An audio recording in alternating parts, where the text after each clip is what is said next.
একটা মেয়ের ভিতরে আর আপনার ভিতরে এই দুইটার ভিতরে পার্থক্য কি আমি জানতে চাই।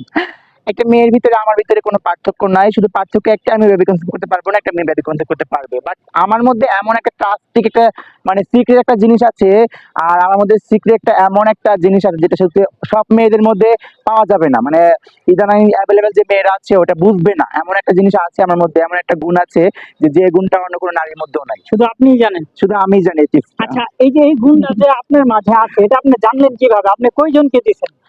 আমার এক্স ছিল, আমার এক্স বলতো যে হচ্ছে মানে আমি কয়টা ex ছিল? ওই 10 বার? আমার এক্স তো ছিল, মানে হয় 15-20টা ছিল, বাট 15-20 টা। ওদের মধ্যে আবার যে স্পেশাল একজন এক্স ছিল যাকে আমি মন থেকে লাইক করতাম, হ্যাঁ। আর সে যার সাথে আমার হচ্ছে রোমান্স সবকিছু এ টু জেড সবকিছু হয়েছে। ও আর কি বলতো যে হচ্ছে ওর আমার আগে ওর 4-5টা গার্লফ্রেন্ড ছিল, আর ওদের সাথে ওর সবকিছু হয়েছে, বাট আমার মতো যে ফিল, আমার মতো যে একটা এক্সট্রা কেয়ার করা, মানে হচ্ছে মানে এ টু জেড সবকিছু, মানে সবকিছু এটা বোঝে না একটা মেয়েরা।